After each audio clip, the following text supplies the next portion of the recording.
ভাবেরই মরা মরেছে যারা গুরুকে সঙ্গে নিয়ে দিয়েছে।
নবী আরেক জায়গায় আছে।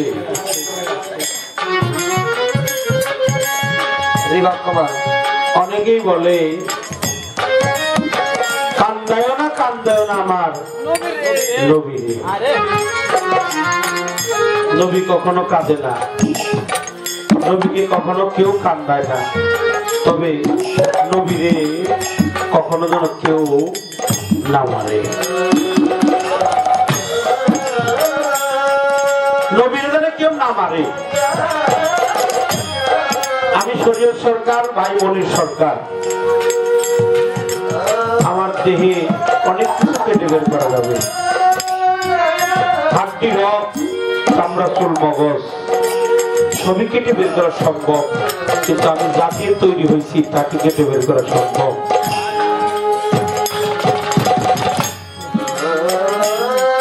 জিজ্ঞার তালিম তত্ত্ব থেকে আসছে, ইহা হলো গুরুত্বপূর্ণ বস্তু,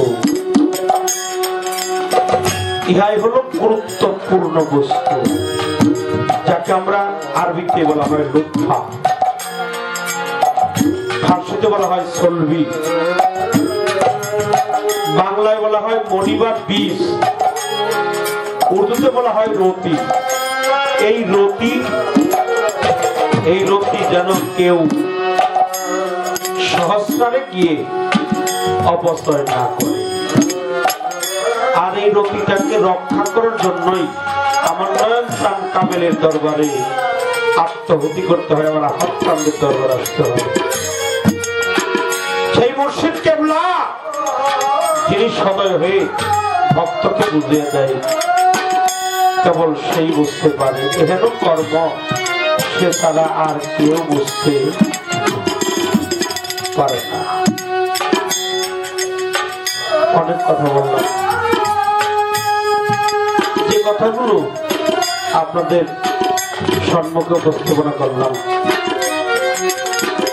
দোয়া চাই, দয়া চাই, আশীর্বাদ চাই, এই কথাগুলোর যেন মধ্যেই আমি নিবন্ধন থাকতে পারি। নিবন্ধন থেকে আমি কর্মগুলো করে আমার মানব জীবনের মুক্তির রাস্তা যেন আমি পেয়ে থাকি। 3 দিন গত হয়ে গেছে, দেখেন আমার আসানকে আমি গত বছর যেভাবে দেখছি এই বছর ওইভাবে, তার আগের বার আমি যেভাবে দেখছি ঠিক এইভাবে। ওনার সাথে আমার প্রথম সাক্ষাৎ হয়েছিল হিজরুল হাসান বিশ্ববিদ্যালয়ে। আমি প্রায় 7-8 বছর আগের কথা যদিও, কিন্তু ওই দিন থেকে আমার মনে হয় উনি এখনো ওই আগের ভাবে আছে। গুরু কর্ম যারা করে তাদেরকে দেখলেই চেনা যায়।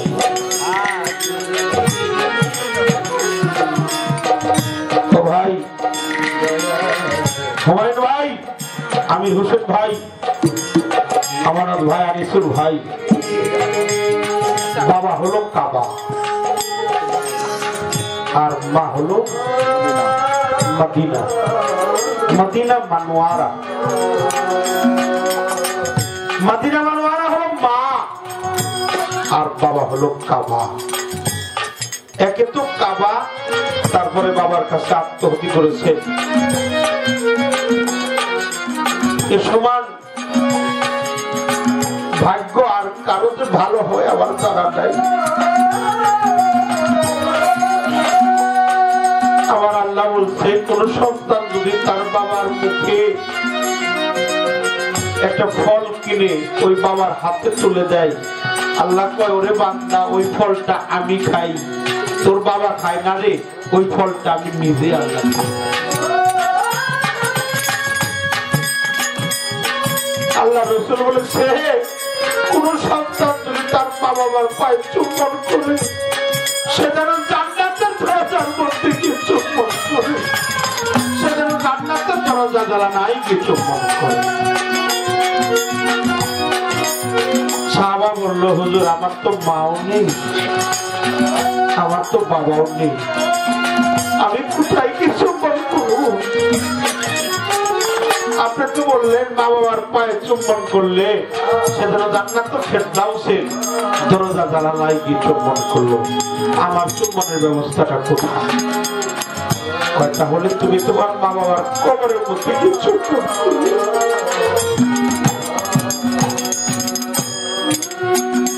তুমি তোমার মা বাবার কবরের মধ্যে কি চুম্বন করলে? প্রতি উত্তরে সাহাবা বলল, হুজুর শৈশবকালে আমার মা চলে গেছে, ছোটবেলায় আমার বাবা চলে গেছে, কোথায় যে কবরটা খনন করছে আমার জানা নাই, আমি কোথায় গিয়ে চুম্বন করবো? তুমি মাটির মধ্যে একটা কবর অঙ্কন করো। খুব খেয়াল করে শুনবেন, ভজন, ধর্ম, সাধন, ইবাদত, বন্দেগী ওগুলো বেশি দূরে না, একেবারেই কেউ করতে পারে, কেউ করতে পারে। ও ভাই, এই জগতে সবচেয়ে ভারী বোঝা হলো কোন সন্তান যদি তার বাবার লাশ একটা দেখে দুই ভাই একই রাস্তাতে চলছে, ছোট ভাই জিজ্ঞেস করছে বড় ভাইকে, বড় ভাই জিজ্ঞেস করছে ছোট ভাইকে, দুইজনেই কথা কইতেছে। বড় ভাই কইতেছে ছোট ভাই রে, বলতো এই জগতের সবচেয়ে ভারী বোঝাটা কি? ছোট ভাই বলতেছে হতে পারে লোহা, নইলে পাথর। এ কথা শুনে বড় ভাই আর ঠিক থাকতে পারে নাই, নয়ন জলে বক্ষটা ভেসে যাচ্ছে তার ছোট ভাইয়ের উত্তর শুনে। বড় ভাই তাকিয়ে দেখে, ছোট ভাই তাকিয়ে দেখে বড় ভাইয়ের চোখে জল।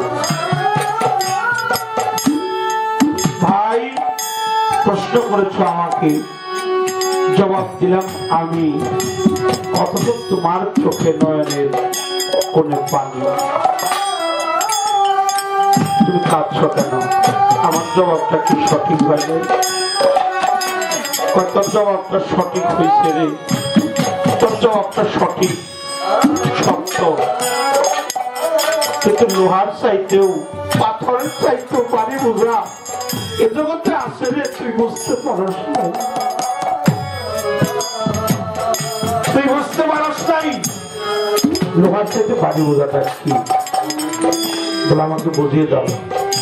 বলে যখন আমার জন্মদাতা বাবা আমাকে ছেড়ে চলে গেল, বাড়িতে এসে দেখেছিলাম বাবাকে সাদা মার্কিনের কাপড় দিয়ে ঢেকে রাখছে, খাটের মধ্যে শোয়াইয়া বারান্দার এক পাশে আমার বাবাকে রেখে দিল।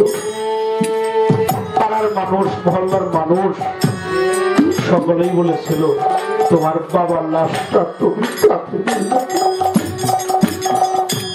যখন আমার বাবার লাশটা আমি কাঁধে নিয়েছিলাম,